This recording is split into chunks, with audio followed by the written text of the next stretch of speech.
তোমাদের আমি ক্লাস 9 এর ভূগোল পড়াবো আবহাওয়া বিকার এই চ্যাপ্টারটা। আচ্ছা, আবহাওয়া বিকার দেখো লিখে দিয়েছি। আবহাওয়া বিকারের প্রকৃতি নির্ভর করে কিসের উপর?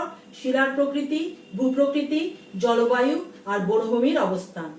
তারপরে পড়াবো ক্ষয়ীভবন, তারপরে পড়াবো পুঞ্জিত ক্ষয়, তারপরে পড়াবো নগ্নি ভবন।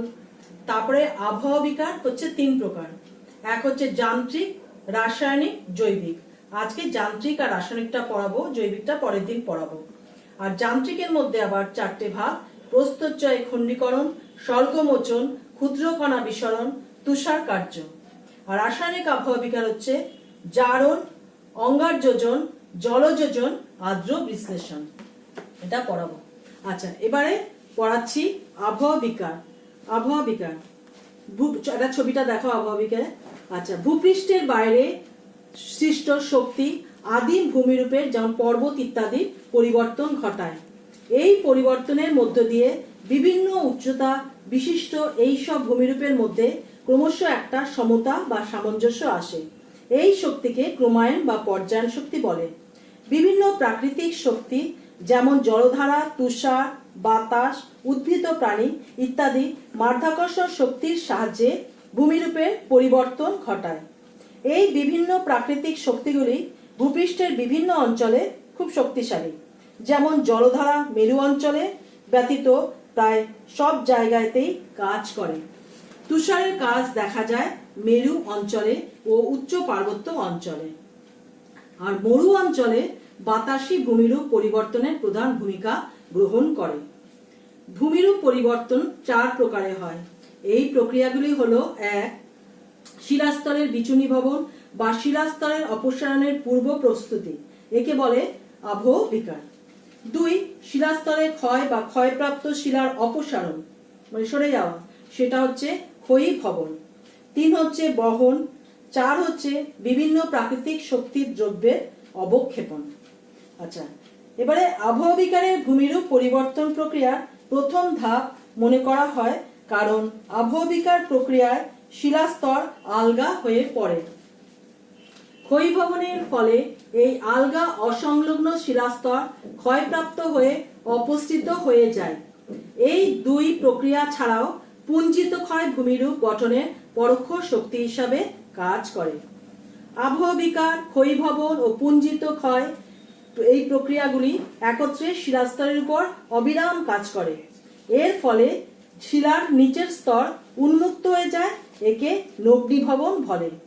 এবার আবহাওয়া বিকার: কোন স্থানের মূল শিলা ভূপৃষ্ঠ বা উপপৃষ্ঠে বিশ্লেষণ বা বিয়োজিত হয়ে আলগা ও বিচ্ছিন্ন হলে তাকে শিলার আবহাওয়া বিকার বলে। আচ্ছা, আবহাওয়া বিকার কথাটি আবহাওয়া থেকে এসেছে। অর্থাৎ আবহাওয়া হলো বলতে আমরা কি বুঝি? আবহাওয়ার বিভিন্ন উপাদান যেমন বায়ুর উষ্ণতা, চাপ, প্রবাহ, বৃষ্টিপাত, তুষারপাত ইত্যাদি এর প্রভাবে মূল ভূখণ্ডের উপরিভাগে শিলার বিচ্যুত হওয়াকে বোঝায়। আবহাওয়া বিকারের ফলে শিলার বাইরের রূপের পরিবর্তন হয়, কিন্তু শিলার কোনো রকম স্থানান্তর হয় না। অর্থাৎ যেখানে আবহাওয়া বিকার হয়, খণ্ডিত বা স্থলিত পদার্থ শিলার সমচূর্ণ সেই স্থানেই জমা হয়ে পড়ে। এক কথায় আবহাওয়া বিকার একটি স্থিতিশীল প্রক্রিয়া। আবহাওয়া বিকারের ফলে শিলা চূর্ণ বিচ্ছিন্ন হয় বলে একে বিচূর্ণীভবনও বলে। বিচূর্ণীকৃত শিলা মাধ্যাকর্ষণ শক্তির টানে বিভিন্ন প্রাকৃতিক ও কৃত্রিম শক্তি দ্বারা স্থানান্তরিত হয়। আবহাওয়া বিকারের ফলে নানা খনিজ পদার্থ সৃষ্টি হয়। এই খনিজগুলি আবহাওয়া বিকার প্রক্রিয়ায় অংশগ্রহণ করে। আবহাওয়া বিকারের প্রকৃতি বিভিন্ন বিষয়গুলি বা শর্তগুলির উপর নির্ভর করে। সেগুলো কি কি? 1. শিলার প্রকৃতি: আগ্নেয় শিলা সহজে আবহাওয়া বিকার হয়। পাললিক শিলা সমৃদ্ধ অঞ্চল, চুনাপাথর যেমন, সেখানে রাসায়নিক আবহাওয়া বিকার হয়, পরে পড়বে। ফাটলযুক্ত শিলার আবহাওয়া বিকার তাড়াতাড়ি হয় বা দ্রুত হয়। 2 হচ্ছে একটা বললাম। আচ্ছা, এবারে হচ্ছে শিলার প্রকৃতি। এবারে বলবো ভূপ্রকৃতি: কম ঢালযুক্ত অঞ্চলের বেশি বা খাড়া ঢালযুক্ত অঞ্চলে দ্রুত আবহাওয়া বিকার হয়।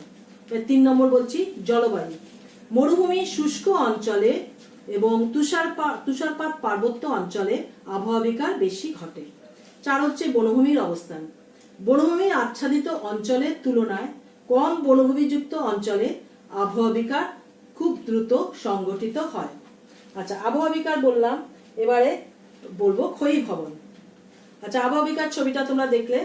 ক্ষয়ীভবন বিভিন্ন বহির্জাত শক্তি যেমন নদী, বায়ু, হিমবাহ, সমুদ্রের ঢেউ ইত্যাদি ভূপৃষ্ঠের কোমল ও অসংলগ্ন প্রস্তরগুলিকে ক্রমাগত আঘাত করে ক্ষয়সাধন করে এবং শিলাচূর্ণ অপসারণ করে। যে প্রক্রিয়ায় ভূপৃষ্ঠের ক্ষয় হচ্ছে বা সাধিত হয় তাকে ক্ষয়ীভবন বলে। এটি একটি ধ্বংসাত্মক প্রক্রিয়া। আবহাওয়া বিকারের থেকে ক্ষয়ীভবন খুব দ্রুত সম্পন্ন হয়। আচ্ছা, ক্ষয়ীভবন যে প্রক্রিয়ার মাধ্যমে হয় সেগুলি হলো অবঘর্ষ, ঘর্ষণ ক্ষয়, দ্রবণ। এবার অবঘর্ষ কাকে বলছে? শিলাস্তরের সঙ্গে ক্ষয়ীভূত শিলার সংঘর্ষে যান্ত্রিক ক্ষয় হয়, এই প্রক্রিয়াকে বলে অবঘর্ষ প্রক্রিয়া। আরেকটি হচ্ছে প্রস্তরখণ্ডগুলি অনেক সময় জলে দ্রবীভূত হয় ও রাসায়নিক প্রক্রিয়ায় ক্ষয়প্রাপ্ত হয়, একে দ্রবণ ক্ষয় বলে। আর অপসারিত প্রস্তরখণ্ডগুলি একে অপরের সঙ্গে সংঘর্ষের ফলে যে ক্ষয় হয় তাকে বলে ঘর্ষণজনিত ক্ষয়। তাহলে শিলাস্তরের সঙ্গে ক্ষয়ীভূত শিলা অবঘর্ষ প্রক্রিয়া হয়, দ্রবণ প্রক্রিয়ায় হয়, আর হচ্ছে ঘর্ষণজাত প্রক্রিয়ায় ক্ষয় হয়। আচ্ছা, এবারে দেখো ছবিটা। এবারে দেখো পুঞ্জিত ক্ষয়ের একটা পুঞ্জিত ক্ষয় কিভাবে হচ্ছে তার ছবিটা দেখো তোমরা। আচ্ছা, পুঞ্জিত ক্ষয়ের মাধ্যমে মাটি, বালি, শিলাচূর্ণ প্রভৃতি মাধ্যাকর্ষণ শক্তির প্রভাবে পাহাড় থেকে বেয়ে নিচে নেমে আসে। পুঞ্জিত ক্ষয় ধীর গতিতে হয়। সাধারণত শুষ্ক ও আর্দ্র এই 2 প্রকার স্থানে হয়। ভূমিধস, মৃত্তিকা প্রবাহ পুঞ্জিত ক্ষয়ের রূপ। পুঞ্জিত ক্ষয় আসলে আবহাওয়া বিকার ও ক্ষয়ীভবনের ফলে সংঘটিত হয়। আচ্ছা, এবারে বলবো নগ্নীভবন কাকে বলছে। আবহাওয়া বিকার, ক্ষয়ীভবন ও পুঞ্জিত ক্ষয় ও অপসারণ প্রক্রিয়াগুলি একত্রে শিলাস্তরের অপরের অংশে অপসারণ ঘটায় ও শিলাস্তরকে উন্মুক্ত করে এইভাবে শিলাস্তরের মোচন ও নিচের শিলাস্তরের উদ্ঘাটনকে নগ্নীভবন বলে। নগ্নীভবন কথার অর্থ হচ্ছে নিম্নচন। আচ্ছা, এবারে আমি একটু আবহাওয়া বিকার আর ক্ষয়ীভবনের একটু পার্থক্যটা বলছি। আবহাওয়া বিকারের সময় আবহাওয়ার বিভিন্ন উপাদানের দ্বারা শিলা ক্ষয়প্রাপ্ত হয়, আর ক্ষয়ীভবনের সময় আবহাওয়া বিভিন্ন উপাদান ছাড়াও নদী, হিমবাহ প্রভৃতি প্রাকৃতিক শক্তির দ্বারাও শিলা ক্ষয়প্রাপ্ত হয়। 2 নম্বর হচ্ছে আবহাওয়া বিকারের ফলে ভূত্বকের শিলা সময়ের উপরিভাগে চূর্ণ বিচ্ছিন্ন হয়ে মূল শিলা থেকে বিচ্ছিন্ন হয়ে সেখানেই পড়ে থাকে। আর ক্ষয়ীভবনের ফলে শিলার বিচূর্ণীকৃত অংশগুলো নদী, বায়ু, হিমবাহ দ্বারা বা বৃষ্টিপাতের দ্বারা মূল শিলা থেকে বিচ্ছিন্ন হয়ে অন্যত্র অপসারিত হয়। 3.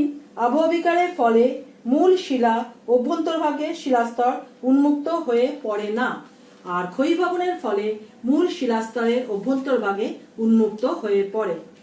4. আবহাওয়া বিকার সাথে অপসারণ যুক্ত নয়, আর ক্ষয়ীভবনের সঙ্গে অপসারণ যুক্ত। আচ্ছা, 5. আবহাওয়া বিকার খুব ধীর গতিতে হয় আর ক্ষয়ীভবন দ্রুত সংঘটিত হয়। 6. আবহাওয়া বিকারের ফলে মূল শিলার বৈশিষ্ট্য তেমন কোনো পরিবর্তন হয় না, আর ক্ষয়ীভবনের ফলে মূল শিলার বৈশিষ্ট্যের সম্পূর্ণ পরিবর্তন হয়। আচ্ছা, এবারে বলবো আবহাওয়া বিকার সব বলে দিলাম। ক্ষয়ীভবন কাকে বলছে, পুঞ্জিত ক্ষয় কাকে বলছে, নগ্নীভবন কাকে বলছে। এবারে মেন হচ্ছে আবহাওয়া বিকারের শ্রেণীবিভাগ। আচ্ছা, আবহাওয়া বিকার হচ্ছে 3 ভাগে ভাগ করা যায়। 1 হচ্ছে যান্ত্রিক, 2 হচ্ছে রাসায়নিক, 3 হচ্ছে জৈবিক। আজকে তোমাদের আমি যান্ত্রিকের ভাগগুলো পড়াবো আর রাসায়নিকের ভাগগুলো পড়াবো। আচ্ছা, যান্ত্রিক কাকে বলছে? যান্ত্রিক উপায়ে শিলা যেটা বিচূর্ণীভবন হচ্ছে সেটা হচ্ছে যান্ত্রিক। আর রাসায়নিক কোনটা? রাসায়নিক উপায়ে যে শিলা বিচূর্ণীভবন হচ্ছে সেটা হচ্ছে বিক্রিয়া করে যে বিচূর্ণীভবন হচ্ছে সেটা হচ্ছে রাসায়নিক। আচ্ছা, এবারে দেখো যান্ত্রিক আবহাওয়া বিকার কাকে বলে বলছি, তারপরে ভাগগুলো বলছি। আচ্ছা একটু বাদে ছবিটা। আচ্ছা, যান্ত্রিক আবহাওয়াবিকারের মাধ্যমে অবরোহণ প্রক্রিয়া সূচনা হয়। শিলার মধ্যে যে খনিজ থাকে তার রাসায়নিক গঠনগত কোনো পরিবর্তন না হলে শিলা চূর্ণবিচূর্ণ হওয়াকে যান্ত্রিক আবহাওয়াবিকার বলে। আচ্ছা, এবার যান্ত্রিক আবহাওয়াবিকারের মূল কারণ বলছি। মূল কারণ হচ্ছে তাপমাত্রা বা উষ্ণতার তারতম্য হয়, 2 বায়ু, 3 তুষার, 4 হচ্ছে বৃষ্টিপাত। উষ্ণতার তারতম্যে দিনরাত্রি ও শীত গ্রীষ্ম উষ্ণতার পার্থক্য বেশি হলে স্বাভাবিকভাবে শিলার উপর সংকোচন ও প্রসারণজনিত চাপে শিলার স্খলন ঘটে। এটি যান্ত্রিক আবহাওয়াবিকার একে বলে। আচ্ছা, এবার হচ্ছে উষ্ণতা তারতম্যের জন্য যান্ত্রিক আবহাওয়াবিকারের প্রক্রিয়াগুলি হলো, সেগুলো হচ্ছে এই দেখো ছবিতে দেখো দিয়েছি। প্রস্তরচাই বিচ্ছিন্নকরণ বা অনেক সময় একে চৌকাকার বিচ্ছিন্নকরণও বলে। তারপরে এরপরে ছবিটা দেখাবো স্বল্পমোচন। আচ্ছা, তাপ প্রস্তরচাই বিচ্ছিন্নকরণটা বা খণ্ডীকরণটা আগে বলছি। আচ্ছা, তারপরে হচ্ছে দেখো স্বল্পমোচন, গোলাকৃতি বিচূর্ণীভবন বা স্বল্পমোচন। তারপরটা দেখো 3 নম্বর হচ্ছে, আচ্ছা 3 নম্বর হচ্ছে ক্ষুদ্রকণা, দেখো রয়েছে ক্ষুদ্রকণা বিশ্বরণ। আর দেখো 4 নম্বরটা রয়েছে তুষার কার্য। 4 নম্বর হচ্ছে তুষার কার্য। আচ্ছা, এবারে ওই আবার প্রথম ছবিটা দেখো প্রস্তুত। আচ্ছা, 3 প্রকার। আচ্ছা, এটা হচ্ছে প্রস্তরচাই বিচ্ছিন্নকরণ বা খণ্ডীকরণ বা একে অনেক সময় চৌকাকার বিচূর্ণীভবনও বলে। উপক্রান্তীয় ও মরু অঞ্চলে দিনরাত্রি ও তাপমাত্রার পার্থক্য হয়। শিলা তাপের সুপরিবাহী নয়। সেই জন্য মরু অঞ্চলে সাধারণত শুষ্ক ও কঠিন শিলার আবৃত অঞ্চলে দিনরাত্রি ও শীত গ্রীষ্মে উষ্ণতার চরম পার্থক্য দেখা যায়। কারণ শিলার উপর ক্রমশ সংকোচন ও প্রসারণের ফলে এই শিলার উপর চাপ বা টান পড়ে, ফলে শিলা ফেটে যায় এবং যথাক্রমে মূল শিলা ফাটল বরাবর বিচ্ছিন্ন হয়ে প্রস্তরখণ্ডে পরিণত হয়। একে প্রস্তরচাই বিচ্ছিন্নীকরণ বা খণ্ডীকরণ বলে। এটি যান্ত্রিক আবহাওয়াবিকার নামেও এটি পরিচিত। আচ্ছা, এইটি সাধারণত ব্যাসাল্ট শিলায় দেখতে পাওয়া যায়। আচ্ছা, এবারে 2 নম্বর ছবিটা দেখো সেটা হচ্ছে স্বল্পমোচন বা দেখো গোলাকৃতি বিচূর্ণীভবন বা স্বল্পমোচন। আচ্ছা, গ্রানাইট শিলায় সমপ্রকৃতির আকরিক পদার্থ থাকে। এই ধরনের শিলায় সবচেয়ে বেশি স্বল্পমোচন ঘটে। শিলা সাধারণত উত্তাপ কম পরিবহন করে থাকে, ফলে দিনের বেলায় শিলার ওপরের অপেক্ষাকৃত উত্তপ্ত ও শিলার ওপরের স্তর নিচের স্তর অপেক্ষা বেশি উত্তপ্ত হয়, ফলে শিলার মধ্যে একটা পীড়নের সৃষ্টি হয়। উত্তপ্ত শিলার ওপরের স্তর ওপরের দিকে প্রসারিত হয়ে নিচের অপেক্ষাকৃত ঠান্ডা স্তর থেকে আলাদা হয়ে গিয়ে পেঁয়াজের খোলার মতো স্তরে স্তরে খুলে আসে। তাকে স্বল্পমোচন বলা হয়। আচ্ছা, ক্রমাগত সংগঠিত হওয়ার পরে পাথরটি গোলাকার রূপ নেয়। শিলাস্তর ফেটে খণ্ডে খণ্ডে বিভক্ত হয় ও পর্বতের প্রাদদেশে এগুলি জমা হয়। এবারে দেখো 3 নম্বর রয়েছে, দেখো ক্ষুদ্রকণা বিসরণ। ক্ষুদ্রকণা বিসরণ কাকে বলছে? অনেক সময় শিলা নানা রকম খনিজ পদার্থে গঠিত হয়। সেই সব বিষম গুণসম্পন্ন ও বড় দানাযুক্ত শিলাগুলো ঠান্ডায় ও গরমে সমানভাবে কমতে ও বাড়তে পারে না, ফলে শিলাস্তরের বিভিন্ন স্থানে বিভিন্ন টানের সৃষ্টি হয় এবং তাতে শিলা হঠাৎ ফেটে চূর্ণ বিচূর্ণ হয়। মনে হয় যেন বন্দুক থেকে গুলি ছোড়া হচ্ছে। মরু অঞ্চলে সাধারণত বিকেলের দিকে সূর্যাস্তের পরে এই শিলা ফাটার আওয়াজ পাওয়া যায়। এবার হচ্ছে উষ্ণতার তারতম্য এইভাবে শিলার চূর্ণ বিচূর্ণ যাওয়াকে ক্ষুদ্রকণা বিসরণ বলছে। আচ্ছা, এবারে দেখো তুষার কার্য। এর পরের ছবিটা দেখো তুষার কার্য। দেখতেই পাচ্ছ পর্বতের ঢালে জল জমা হচ্ছে। আচ্ছা, শীতল, এটা হবে তোমার মেরু অঞ্চলে। শীতল জলবায়ু অঞ্চলে বা উচ্চ অক্ষাংশে বা উচ্চ পর্বতগাত্রে শিলার ফাটলে জল জমে পর্বতগাত্রে শিলার ফাটলে জল জমে বরফে পরিণত হয়। জল বরফে পরিণত হলে আয়তনে সেটা বেড়ে যায়। জল বরফে পরিণত হলে আয়তনে শতকরা প্রায় 9.9 ভাগ বৃদ্ধি পায়। ফলে শিলার ফাটলের মধ্যে একটা চাপের সৃষ্টি হয়। ফাটল ধরা শিলা বরফের চাপে চূর্ণ বিচূর্ণ হয়ে পড়ে। এগুলি কোণাকার হয়। এগুলিকে স্ট্রি বা স্ট্যালাস বলে। স্ট্যালাস পর্বতগাত্র ও পাদদেশে সঞ্চিত হলে তাকে ফেলসপার বা ফিল্ট বলে। আচ্ছা, এবারে দেখো, এবারে হচ্ছে রাসায়নিক আবহবিকার কাকে বলে। যান্ত্রিক আবহবিকারের 4টে বলে দিলাম। আচ্ছা, এবারে বলবো রাসায়নিক আবহবিকার। প্রাকৃতিক শক্তির প্রভাবে শিলার রাসায়নিক বিক্রিয়ায় দ্রবীভূত ও ঘনীভূত হয়ে যায়, তখন তাকে রাসায়নিক আবহবিকার বলে। মৃদু acid, oxygen, carbon die oxide, hydrogen প্রভৃতি গ্যাস প্রচন্ড উত্তাপ, আর্দ্রতা রাসায়নিক আবহবিকারে সাহায্য করে। এটা হচ্ছে 4টে পদ্ধতিতে হয়। সেটা হচ্ছে জারণ, অঙ্গারযোজন, জলযোজন, আর্দ্র বিশ্লেষণ। এবারে জারণটা বলছি। খনিজের সঙ্গে রাসায়নিক প্রক্রিয়ায় অক্সিজেন মিশলে তাকে জারণ বলে। লোহার উপর এবং লৌহ ঘটিত খনিজ ও শিলার উপর অক্সিজেন রাসায়নিক বিক্রিয়া বেশি করে। কোনো শিলায় লোহা থাকলে তাতে অক্সিজেন যুক্ত হয়ে এবং লোহার উপরের অংশের রং হলুদ বা বাদামি হয়। লোহার সঙ্গে অক্সিজেনের রাসায়নিক বিক্রিয়ায় লোহা ও এই লৌহযুক্ত শিলা দুর্বল ও ভঙ্গুর হয়ে যায়। আচ্ছা, এবারে বলবো জারণ বললাম, এবারে বলবো অঙ্গার যোজন। খনিজের সঙ্গে অক্সিজেন এর রাসায়নিক সংযোগকে অঙ্গার যোজন বলে।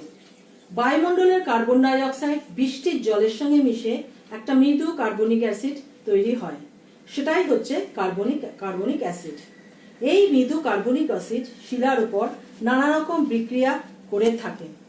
চুনাপাথর পাথর বা ক্যালসিয়াম কার্বনেট এর উপর যখন এই অ্যাসিডটি পড়ে, তখন এই ক্যালসিয়াম কার্বনেটটা ক্যালসিয়াম বাইকার্বনেটে পরিণত হয়, যা জলে দ্রবীভূত হয় এবং চুনাপাথর সহজেই ক্ষয়প্রাপ্ত হয়। এমনিতে চুনাপাথর ক্ষয়প্রাপ্ত হয় না, কিন্তু এই মৃদু কার্বনিক অ্যাসিড আর কি, এর ফলে অঙ্গার যোজনের ফলে ক্যালসিয়াম কার্বনেটটা ক্যালসিয়াম বাইকার্বনেটে রূপান্তরিত হয়। আচ্ছা, এবারে দেখো জলযোজন। আচ্ছা, লেখাটায় দেখো রাসায়নিক আবহবিকারে। আচ্ছা, এবারে হচ্ছে জলযোজন। রাসায়নিক উপায়ে জল মিশে খনিজের যে পরিবর্তন ঘটায় তাকে জলযোজন বলে। জলযোজনের ফলে শিলার খনিজগুলি আয়তনে বাড়ে, ফলে শিলা ফুলে ফেপে দুর্বল ও ভঙ্গুর হয়ে যায়। ফেলসপার জলযোজনের সাহায্যে কেওলিনে পরিণত হয় এবং গ্রানাইট জাতীয় শিলার উপরিভাগটা গোলাকৃতি হয়। লৌহ আকরিক হেমাটাইট জলযুক্ত হয়ে রাসায়নিক বিক্রিয়ায় লিমোনাইটে পরিণত হয়। এবার লাস্ট দেখো রয়েছে আর্দ্র বিশ্লেষণ। এবারে আর্দ্র বিশ্লেষণটা বলছি। কোনো রাসায়নিক পদার্থ বা খনিজ জলের সংস্পর্শে বিয়োজিত হয়ে রাসায়নিক পরিবর্তন ঘটায়, এই প্রক্রিয়াকে আর্দ্র বিশ্লেষণ বলে। হাইড্রোলাইসিসে জল হাইড্রোজেন আয়ন এবং হাইড্রক্সিল আয়নে ভেঙে যায় এবং এই হাইড্রক্সিল খনিজের মধ্যে রাসায়নিক বিক্রিয়া পরিবর্তন ঘটায়। ফেলসপারের রাসায়নিক পরিবর্তন হাইড্রোলাইসিস প্রক্রিয়া হয়। কোয়ার্টজ, সোডিয়াম, ম্যাগনেসিয়াম ইত্যাদি নিষ্কাশিত হয়। সাধারণত নিরক্ষীয় ও ক্রান্তীয় জলবায়ু অঞ্চলে আর্দ্রতার কারণে রাসায়নিক আবহবিকার বেশি দেখা যায়। আচ্ছা, এবারে আমি কটি পার্থক্য বলছি, যান্ত্রিক আর রাসায়নিক আবহবিকারের পার্থক্য বলছি। বিভিন্ন প্রাকৃতিক শক্তির প্রভাব শিলাস্তর ফেটে যখন ছোট ছোট খণ্ড বা চূর্ণে পরিণত হয়ে মূল শিলার উপর অবস্থান করে, তখন তাকে যান্ত্রিক আবহবিকার বলে। আর রাসায়নিক হচ্ছে নানান রাসায়নিক প্রক্রিয়ায় শিলা চূর্ণ বিচূর্ণ হওয়াকে রাসায়নিক আবহবিকার বলে। 2. যান্ত্রিক আবহবিকার শিলার শুধু বাহ্যিক আবরণী পরিবর্তন হয়, আর রাসায়নিক গঠনে কোনো পরিবর্তন হয় না। আর রাসায়নিক আবহবিকারে বাহ্যিক পরিবর্তনের সাথে সাথে শিলার মূল রাসায়নিক গঠনও পরিবর্তন হয়। 3.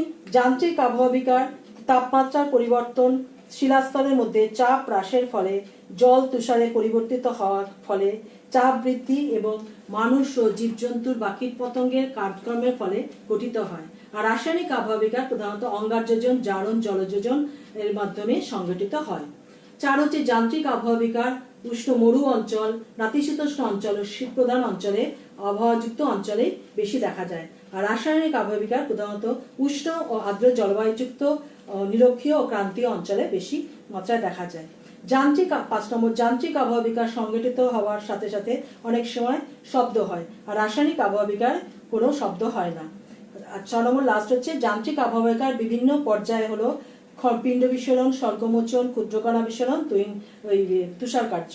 আর রাসায়নিক আবহাওয়া বিকারের বিভিন্ন হলো অঙ্গারযোজন, তারপরে হচ্ছে জারণ, জলযোজন, বিশ্লেষণ। আচ্ছা, এবারে আমি কটা প্রশ্ন দেবো, এই প্রশ্নগুলো তোমরা উত্তরগুলো লিখে রাখবে। আচ্ছা, 1. আবহাওয়া বিকার কাকে বলে? 2. অগ্নিভবন কাকে বলে? 3. পুঞ্জিত ক্ষয় কি? 4. আবহাওয়া বিকার ও ক্ষয়ীভবনের দুটো পার্থক্য লেখো। 5. স্বল্পমোচন কাকে বলে? 6. তুহিন কার্য কি? আর 7 হচ্ছে জারণ কাকে বলা হয়? 8 হচ্ছে অঙ্গারযোজন কাকে বলে? 9 হচ্ছে আবহাওয়া বিকারের কয় প্রকার ও কি কি? আর 10 হচ্ছে আবহাওয়া বিকার প্রকৃতি কি কি শর্তের উপর নির্ভর করে। এই প্রশ্নের উত্তরগুলো লিখে রাখবে, পরে আমি কারেকশন করে দেবো।